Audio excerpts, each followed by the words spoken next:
An honor. I wanted to be an exchange student when I was in high school. It had just started when I was a freshman. And they went their senior year, and I kept applying. I kept getting whittled down, whittled down. And it was expensive to go. You paid everything. And we just I didn't feel we had the money. I'm sure if I'd insisted on it, and it came down to me and one other kid my junior year, so he went on junior year.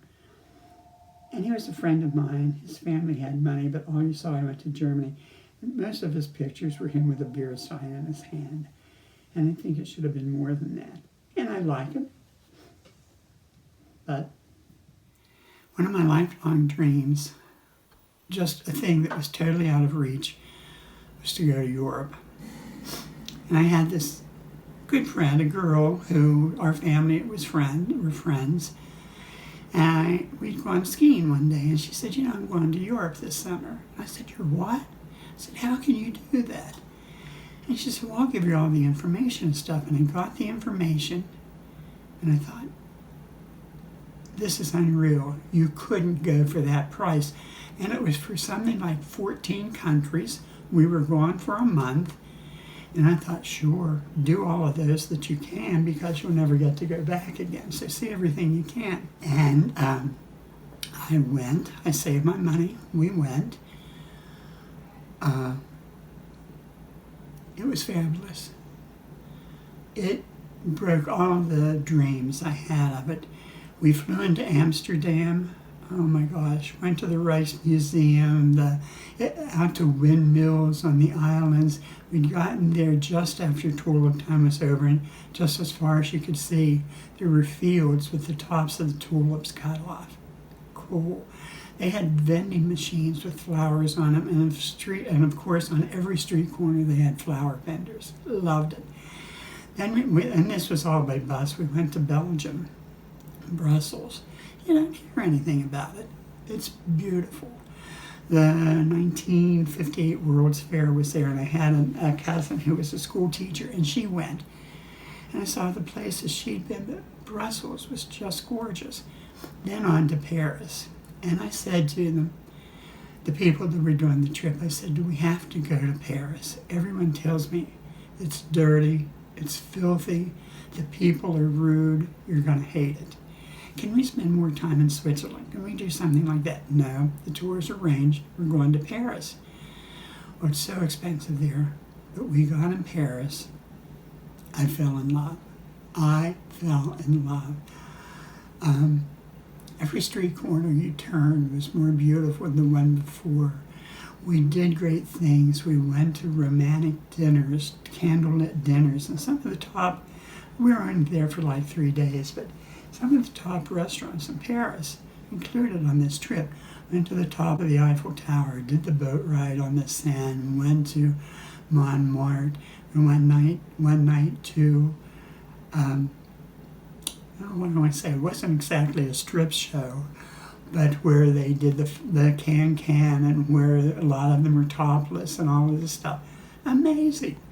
And it was ancient. I mean, the building had been there forever, and it was the Folies Bergère. It had been in existence for a long time. Walking up the Champs-Élysées, and it's like, I think 20 lanes wide, and the stores, Louis Vuitton, Christian Dior, all of these stores that you'd read about, of course, and you could go in.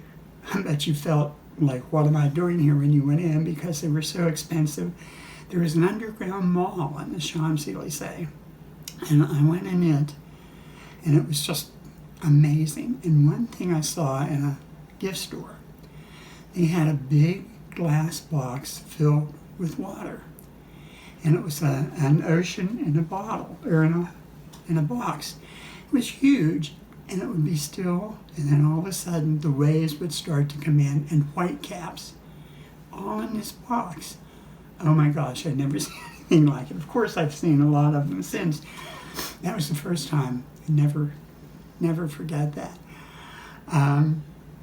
We went on to Versailles to see how those people lived. I mean, I can see how there was a revolt.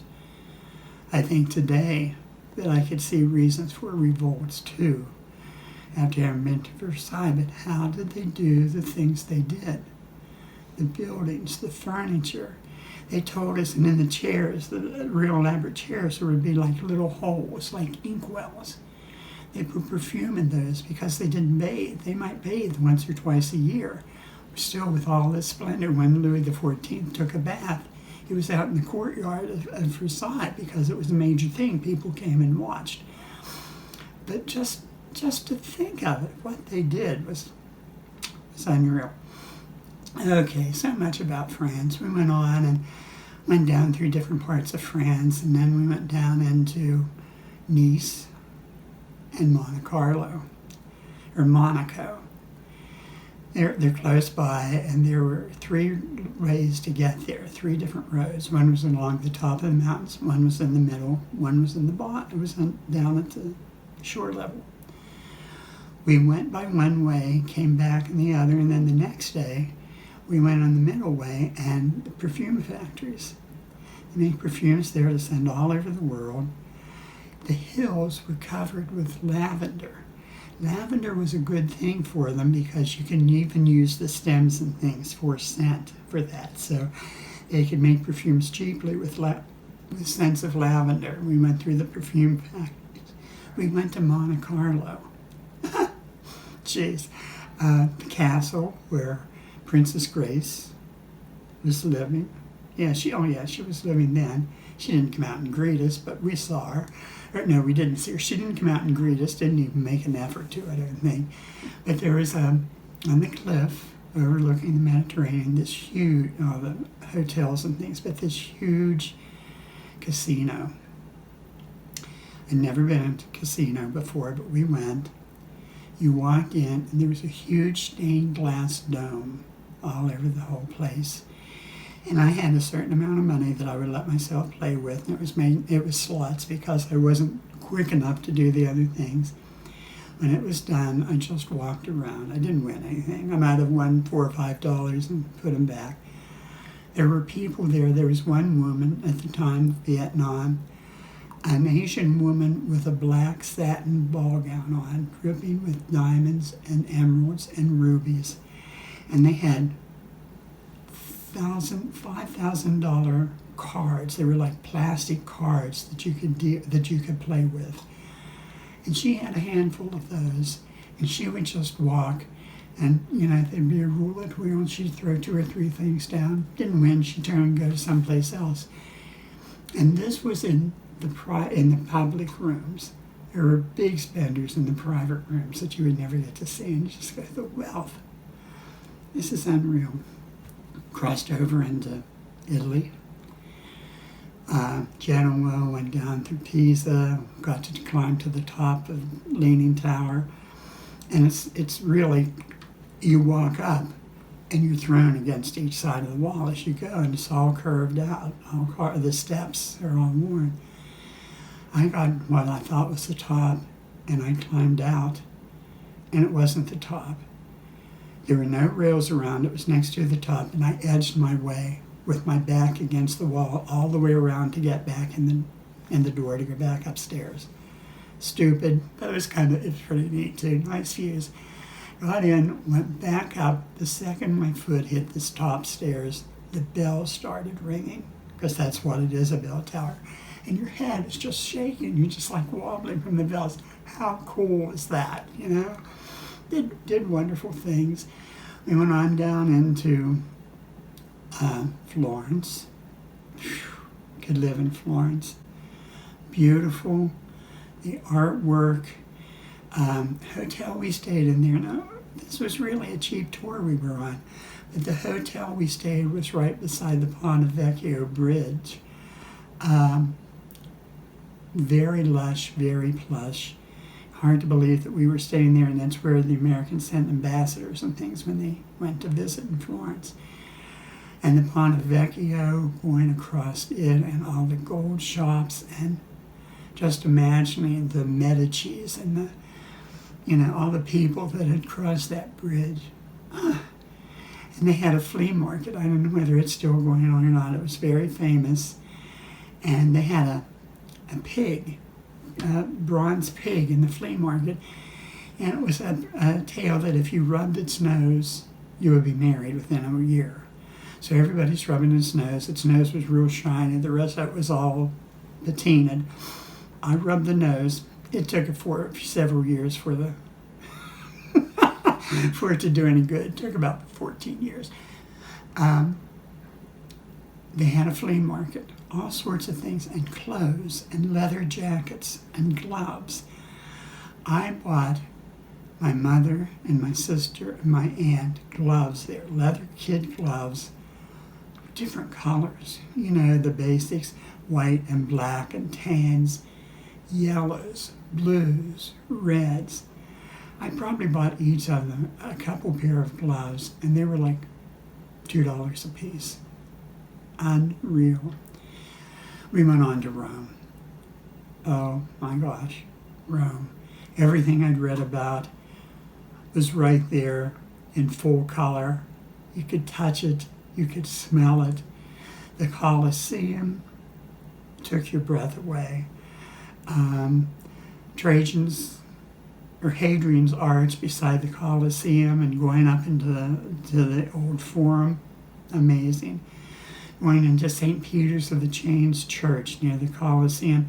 There were the chains that were supposed to have chained St. Peter, and they were square links, all rusted, but they were in a glass case. There's so much to see in Rome. One thing, when I got there, when I was in Latin class, is everything had SPQR on it for the senators and people of Rome. The street covers, the water main covers, the gas main covers, everything had SPQR, so I had to take a picture and send to my Latin teacher to let her see that, yeah, it was really true. The senators and people of Rome, senatores populusque, whatever. And because I had the Latin, I could read some signs. I could put together enough that I could understand what was going on. And it was fabulous. And we went to the Vatican, of course, and there was St. Peter's. And we went in, and the papal guards and their Da Vinci, Michelangelo did those, I think. The costumes, the purple and yellow costumes, amazing. We went in, walked. It was just awe-inspiring to go in and see Bernini's canopy over the pulpit. To the side was the Pietà, and at that time it was pristine. No one had gone in and slashed it with a sword. It wasn't behind glass, and it was just, you just stood there and just almost cried. It was such a work of art. Then we went on down to Sorrento and took a boat across to the Isle of Capri. Went to the top of, and it was so famous, and went to the top of Capri, Anna Capri, where the Roman emperors had their palaces, summer palaces. And now you went up by ski lift, which is really pretty cool. Came down, went on rowboats into the Blue Grotto. What's famous about this? You know, what's going to be inside this little cave in the ocean, in the Mediterranean? Right above it, though, was a pink villa that Esther Williams owned. So that was good to see Esther's pink villa. We had to lay down because the tide was up on our back to get in the rowboat, to get into the cave. Got in there, they turned the boat around, and everything was neon blue. It was absolutely amazing. How can this be? This isn't lights. This is just reflected from the water. Really cool. Love Sorrento. Big lemons on the trees that smelled. Great place. They were known for inlaid wood, and I got an inlaid music box for my mother. When we left Italy, we went on up into Switzerland. Just one quick story in Switzerland. We were in Lucerne, just beautiful. Went across Lake Lucerne and up to Mount Pilatus. And you could go up steepest cogwheel train going up, and then we got on to different ski lifts to take you on up gondolas that held like maybe 20, 30 people, and then 2 people. Got to the top. You could see forever. Years later, I went to Mount Lucerne, and it was foggy. And before I started up, they said, well, it's foggy, and I don't want to go. I want to go anyway, I just love it. So we get on, I get up the cogwheel steamer, I'm by myself. I get on one of the gondolas with about 20 people, and we're totally encased in fog. You could feel motion, but you couldn't see a thing. You just knew, it was just like a twilight zone. All of a sudden, someone started with this group that was with us, and apparently it was a traveling choral group, broke into perfect 4-part harmony in German, singing "How Great Thou Art." And I'm standing there holding onto this bar, looking out the windows, can't see anything, just moving. Oh God, don't let them know something I don't, because we could have been anywhere. But it was just really cool. You know, on to Liechtenstein, Luxembourg, Germany, Austria. Austria's fabulous, loved it. And on to England. Was in England the first time when the astronauts landed on the moon. And I was in Trafalgar Square, and we've been traveling for a month, and it was shoulder-to-shoulder people, and they had 2 big, like, drive-in movie screens. People there watching, and I said to some woman, I said, what's going on? She said, don't you know? And I said, no. And she said, well, your astronauts are landing on the moon. I don't know how they could have carried on any more here than they did there.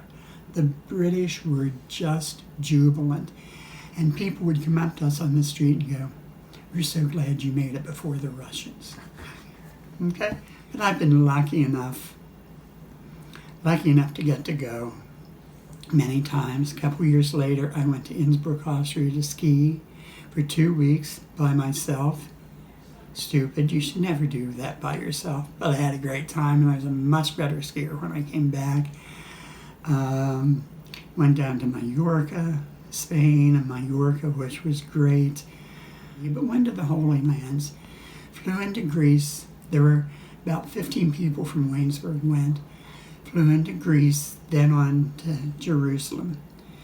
My roommate was Bob Borland, who was a Presbyterian minister and had several small Presbyterian churches in West Green. Every night when we would go to bed, Bob would lay there and tell me what we were going to see the next day, what happened there, everything. Amazing. Just amazing things. And one place we went was the Garden of Gethsemane. 2,000-year-old olive trees are still growing there. And we got ready to go. We were on a time schedule, and we got on the bus, and Bob was missing.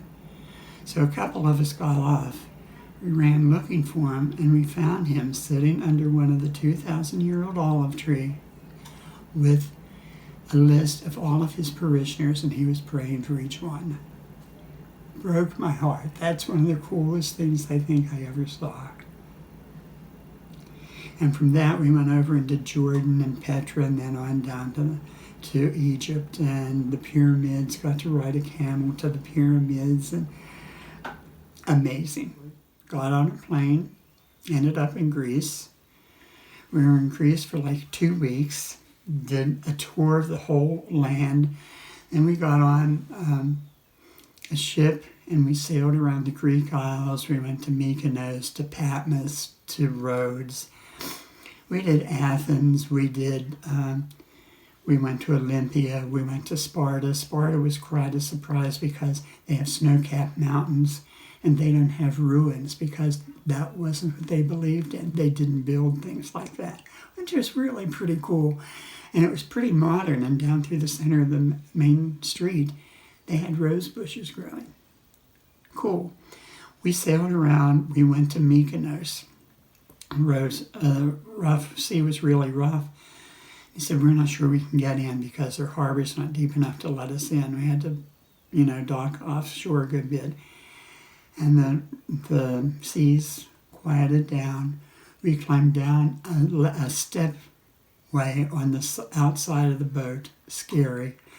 got into a small boat that took us into Mykonos. We were only there maybe 3 or 4 hours. But we got there. Incredible. The windmills with the thatched roofs and the cloth sails everywhere. The main place was, all the buildings were white, but they weren't. The main part of Greece anyway, were white with blue shutters. We went into one store, everything was white in that store, clothing, everything, and it was just like luminescent. It was so bright. And Mykonos was jet set, and I could easily see why. We got back on, we went to Patmos. Patmos is where St. John died. And we went into his cave, very quiet. We went up to a cave where he lived, and it was on top of a mountain. The floor of the cave was split into threes for the Trinity. A hole hollowed out in the wall where he lays his head at night. And the place had a feeling. Of course, it had Greek Orthodox priests there with the tall black hats and the beards. And in essence, they're really pretty scary. I mean, to see them, they're intimidating. But there was such a feeling in that place. You went in and the hair bristled on the back of your neck. You felt something, and the view of the Mediterranean. And the Virgin Mary is supposed to be buried on a mountain there because John was supposed to take care of her, so they think that she's buried there. Amazing. And we took the kids and went to Sweden to meet Frederick's family. And it was great. We were there for 3 weeks, which I couldn't imagine us doing. We don't know those people, and we stayed with them. They took us to Denmark, to Legoland, because they wanted the kids to see that. When Frederick's father borrowed a big van that took us there. We went on the ferry. We got in, drove to Legoland. When we got there, first thing we saw was a big Danish bakery. And Frederick's mother yelled, "Bakery!" And he turned the car in the middle of the road and went back and had all these Danish pastries. We all got different things and ate them. Went to Legoland. It was great. And then we stayed overnight in like a campground, in cabins and then the next day went back to Sweden. Had a great time with them. 1 year for Christmas 2001, I wanted them to see Italy and wanted to see Venice. Everybody, I feel 2 places everybody should see before they die is Venice and Paris. And wanted to take them to Venice. So I gave them a trip. Jane didn't know about it. The kids didn't know about it. Gave them a 2-week trip. We scheduled it over spring break at the university. Probably was still college then, I'm not sure. And we'd opened all of her presents. We would always get up and drive to New Jersey to Jane's mom's. Open our presents, jump in the car, drive to New Jersey. We'd opened her presents. They were both on one couch downstairs by the fireplace. I said, "Oh my gosh, you didn't open something." And I went and got it. And I had gotten a fresh pizza box from Pizza Hut. And in it, I had the tickets, travel books, and language tapes. Itineraries. Had it all wrapped. And you're sitting together here. I said, "This is like like a throwaway. This is a family present. Just go ahead and open it." When they opened it, the result was exactly what I wanted. Their eyes got as big as saucers. Their mouths all dropped open. Is this for real? This isn't a joke. Is this really for real? Yeah, this is for real, and we're going to go in March 2002. So we flew into Venice, right into Venice, got on one of the motor scaffies, the motor buses, and in 2 minutes' time, we're right in the heart of Venice. I stood there with tears in my eyes because it was a dream come true. We had a beautiful hotel. We went down and stayed near St. Mark's Square. We had a beautiful hotel, wonderful breakfasts. Right across the little street from our hotel Versace. What's her name? Anyway, it was one of her stores. We shopped in Venice. We had dinner. Went into St. Mark's. We went to the top of the bell tower. Of course, rode the gondolas. We went by boat over to Murano and saw the glass blowers. It was wonderful. Then we got on a train and rode to Florence. We'd never been on a high-speed train before. It was a Eurostar. We went, and in Italy, when it's their time to take a break, they take a break. And the train station was really crowded. It's very modern looking. We're standing in line. I had the tickets, but had to check in one place. I get up, and there's one person in front of me, and they pull their curtain down, that it's their break time. Another woman I saw, and I said, what am I going to do? I have tickets for this plane. She said, I'll take you, come on. She checked us in, but she said, you're going to have to hurry to catch this train. We have huge suitcases. They're on wheels, fortunately. The train is starting to pull out. It's like a movie. When we get to it, it's starting to pull out, and we have all these suitcases. One of the porters on the train came off and helped us throw them in. We jumped on, sat down. Whew, we made it. Well, we made it. This was not a commute. It was a commuter train. And it stopped. And these people got on, and people came and stood beside our seats. And the conductor, I guess, came and said, you're in their seats. Show me your tickets. We were on the last car of the train, and our tickets were for the first car. So here we are, dragging, we look like tourists enough. We're dragging our bags up through all the trains moving up to our seats. But it was cool. And we had neat seats with like a little table between them with a light, and we could sit and talk, or we could turn our seats around and all face forward. Great. And to see the hills, we get out of Venice, it's pretty flat, and then you just start to be these bumps, and then these big pinnacles, and then mountains. It's great just seeing that. We flew into Florence. It was wonderful. We did the things there, the Ponte Vecchio. Got to see David. Had great food in Florence. Then we went by train again to Rome, but we had an idea of what we were doing. But we bypassed Rome and went down to Sorrento, stayed in this fabulous hotel that was built on a state on my property where the Russian or Roman emperors used to talk to their soothsayers before they went to their summer homes in Capri. And it was where this hotel was built. And it was really weird. All these famous people had stayed there. We got to our room. We had a loft room. Jane and I took the loft bedroom, and Jonathan and Jill were downstairs. And we could lay on our feet, or lay on a bed and look between our toes and see Mount Vesuvius in the distance. Fabulous. We had, they treated us so well at this hotel. They really knew what they were doing. And they had apples beside every elevator, fresh apples every day. We were going to dinner our first night, and we had found about this place that was supposed to be one of the top restaurants in the world in Sorrento. People flew from all over to go there and eat. Would we like to make reservations?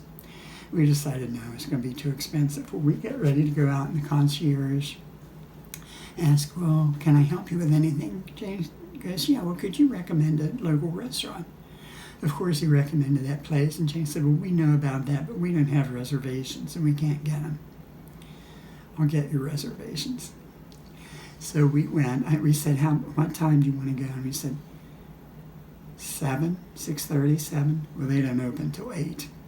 Good, we'll go at 8 o'clock. We go in, and fortunately, they had a fixed price menu, and it had all kind of different things. You could get anything you wanted. And we were in small rooms. We got the fixed price menu. Jill was the only one, and she got pasta. So we're sitting there. They bring out our food. A waiter for each of us. Silver domes on the trays. And they all opened them at once, placed them in front of us, put all back, go away. great. I've never been treated like that. And there were other people in the room with us, and they were talking about Rotary. Hell, I understood them in English, but they were talking about Rotary. And I said, "Oh, I'm in Rotary." "Oh, are you?" And wherever they were from, one of their people was nominated for president, United Rotary International. "Would you vote for him the next year?" Yeah, so that was kind of cool. Then we went over to Capri, went up to the top of Capri. Then we went up to Rome and did the things in Rome, St. Peter's. We went to Tre Scalini's, which I always heard was the best gelato in Rome. And it's in Piazza Navona, and we went, and they have marble countertops. They have tables outside. It was great. We ordered gelato. Neat. Our last day, said to the kids, "What would you like to do? If you could do anything over, what would you like to do?" "We'd like to go to Tre Scalini's again." So we get there. This piazza is bare. There's nobody there. The tables and things are all off the streets. The awnings are all pulled. What's going on? And there was a tractor trailer down at one end of it, down near Tre Scalini's. And all of a sudden we heard noises. And Rome the streets are really close together, and unless you're on thoroughfares, they're really small. And we heard this noise, and we could see down this little side street, people demonstrating, and they're marching on the square to come to the square. And you could hear them yelling, "Intifada, Intifada." They had a pickup truck with speakers on the back telling them what to do and where to go. And probably within 10 minutes, that plaza had probably 4,000 or 5,000 people in it, maybe more, waving not Israeli flags, railing Palestinian flags and everything. And Jill starts to cry. She's going, "I'm scared." And we're standing there, just a few people watching this. And of course we looked like tourists. So we left. We went about 2 blocks away down this narrow street, came upon the Pantheon, where we had been a few times.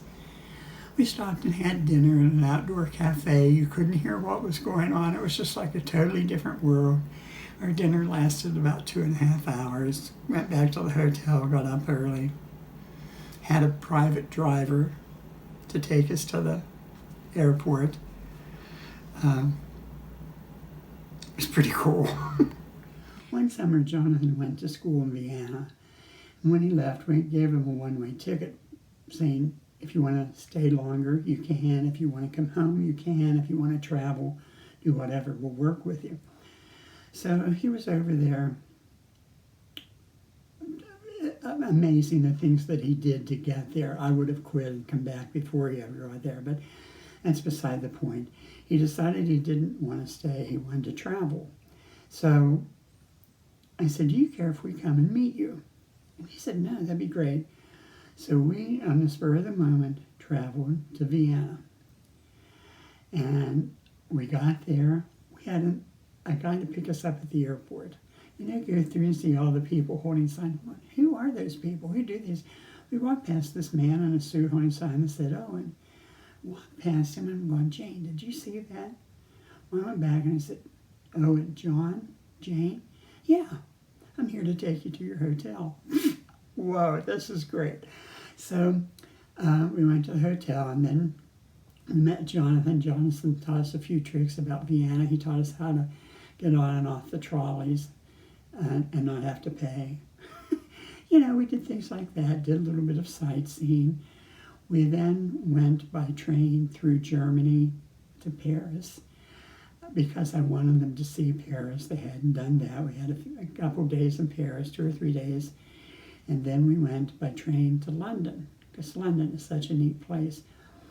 And we went through the Channel, which was great. And then we're traveling around. Frederick met us in London, Frederick. And then Jonathan went home for 3 weeks after London. Jane and I and Jill came home.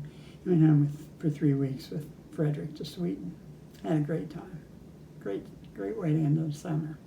We were fortunate enough one year that we took a group of students, Waynesburg College students. They asked Jane if she would take a group to Africa. And she came home and she said, "What about going to Africa?" I said, "Oh my gosh, Jane, don't pass that up. When do we ever get a chance?" And she said, "Well, I want you to go too." Jane's directionally challenged. She goes out of the building, you say turn right, she turns left. She said, "You're a good traveler. I would like for you to go too." I said, "Okay." We paid our own ways. I said, "I'll go if we can take the kids." Jill was going to be a freshman and Jonathan was a freshman and was a sophomore in college. I said, if we can take them and they can experience that, yeah, I'll go. So we went for 3 weeks. We lived in the bush a lot of the time. You would see these people, you just couldn't believe how they lived. Malawi is like the second poorest country in Africa.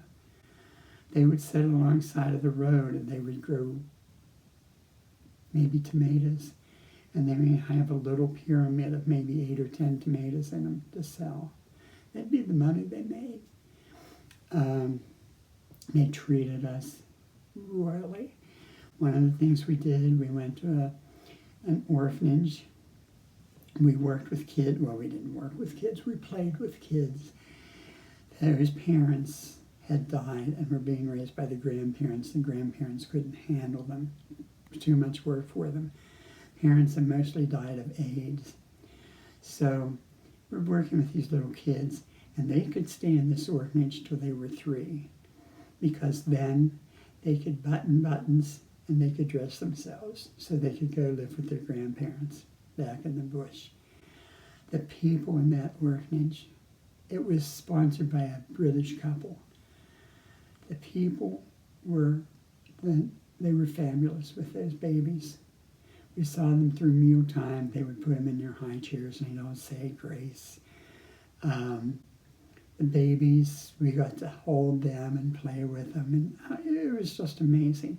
And they also had on the property a grass hut built, so that when the grandparents came to take the babies back, they could spend time, a week or more, in the grass hut with the grandparents, so they get used to not having running water, not having electricity.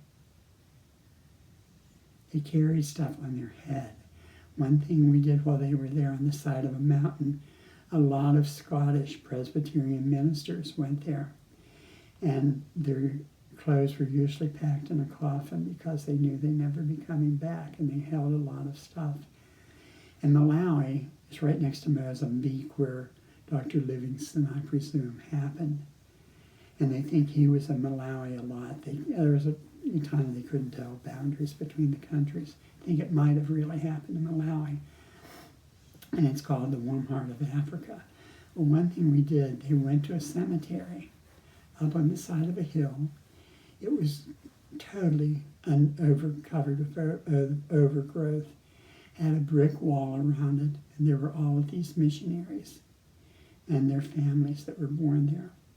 So our group went, they totally cleaned the cemetery. They took all the growth off, they planted stuff, they set tombstones upright. Before we went, Jill was afraid to go. She didn't want to go, wanted to stay here because she was afraid she would get AIDS. She even had her teachers calling us. She was going to be a freshman. And we said she would never get another chance. Jill probably got the most of anybody out of it. And the people were going, "Why do you come from America to clean somebody's cemetery that you don't even know? Why do you come to work in an AIDS hospital?" Which we did. And we took drugs to the AIDS hospital. And they were in beds. Their family took care of them. They would sleep under their beds. If they needed anything, they took care of them. They were there just because they got the medicines and things. They cooked for them. We were at one place where we were going to a church dedication way out in the bush. way, way out in the bush off of main roads. And they were meeting where we turned off this path to get up into the church. There must have been 30 in choir robes. And it was kind of scary, to tell you the truth. And they were dancing around, and they started singing. And they sang us up till we parked the cars. And they sang us and danced us into the church. We sat on the pulpit. They had cement pews. They were just like cement blocks down through the thing, cemented. And that were their seats. And it was packed. There were people standing because they'd come to see us. It was their Thanksgiving. They lined up outside and all brought in a tenth of what they had grown. And they put it down on the altar, whether it was rice, whether it was sugar cane, whether it was tomatoes. Peanuts were big, whether it was peanuts. And they all marched up the aisle with things on their heads. And it was fabulous. And we had a lady who met us there who was from England, and she was what do you call someone that studies speech? Musical speech ethnologist or something. She was studying about the ethics of speech. And she got up. We all said something, and they could speak English, maybe broken, but they could understand what you were saying. And this woman got up, and she spoke to them in perfect Malawian. Chechenian was their language, and their mouths dropped open. And that was an experience. I mean, going to that was real curiosity, seeing that, and then coming back and see what we have. And you complain because you can't get a new piece of furniture, because you need a new something. These people took clothes off our backs. We took our suitcases were filled with our clothes with the idea that we would leave them. And we took huge, like, moving boxes and filled them with things to take. Soccer balls that were unblown. Denison Town gave us toothbrushes. We took coloring pads, coloring books, clothes, shoes. I took leftover rain day shirts. To see these Africans wearing rain day shirts was a great thing. I love that. I was so, seeing put them on. But things like that, we went with the idea that our bags would come home. And they did. I had a pair, and they followed, one of the days we were on a street, and they followed the girls downtown for their sneakers. And one of the girls sold them their sneakers because she had other shoes with her. And it was a man, and he put them on, and his heels felt probably 2 inches over the back of them. You would have thought he had $1 million. I left a brand new pair of sneakers with the people that we stayed so that they could give them to somebody or they could trade them for something before they came home. And we were at what I started to tell you, we were at this church, and I have a neat picture of Jill with a group of black women from the church. She had to go to the restroom. Well, didn't have it. They had a pit dug in the ground. And here they are, and they put any kind of combination of clothes together. Usually a chansu, just a big piece of material they wrap around them. That it can be a dress, can be a skirt, can be a top. They can carry their babies in them in the back or in the front, and they wrap them on their heads, and just any kind of patterns go together, and it worked. And here's Jill walking with these women with this black and white outfit on, blonde, blue-eyed. I loved it. Yeah. When he got married 2 years ago, Jonathan and I went to the wedding. Jonathan was in his wedding. Jill couldn't go. Jane couldn't go. Jonathan and I went. It was in September. Beautiful wedding. We stayed at Frederick's house. He'd built a house on a lake, all glass, the front of it, and cathedral steel. It's beautiful. We stayed there. The wedding came. They came to pick us up to take us to the wedding. Fredericks came. It was probably about 10 miles away in a box truck. He has a truck business. And they had put pallets down with thick cushions And he had an elevator in the back of the truck that we all stood on, take us up, sit in the truck. There were probably about 30 of us crammed into this truck. We got up, time to go in for the ceremony. We go in just like everything was happening. It was done. The truck's there to take us to the reception. Frederick's mother catered a good part of the reception. His mother-in-law had decorated the place.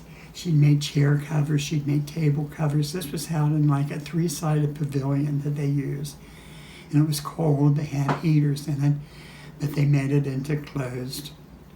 Frederick's brothers-in-law put up partitions and wired. So it was really neat. And during his reception, had a band that played the whole night, and the reception was over like at 2 o'clock in the morning. During the reception, the band broke into Country Roads. The Swedes, there were probably a couple hundred there, went crazy. They're all on their chairs and tables singing, and Country Roads, Take Me Home. I loved it. There again, I got tears in my eyes because that was just so cool. Everybody knew that song. Great. Jane and I went 2 years ago with her sister and her husband to Tuscany for, get this, cooking and wine tasting classes. Oh my gosh, I mean, it's so hedonistic to spend money for something like that. It was so great. We flew into Rome, went to Florence, and we lived in Chianti, and we went to wineries every day. We went to cooking classes. One place, they liked us so much that they took us to their house and gave us cooking classes there too. We toured Tuscany, fabulous. Walled cities, things you'd read about and heard about all your life. We brought home wines. We had dinners at most of the wineries we went that were scrumptious. Just made your mouth water every place we went. Fabulous, fabulous trip.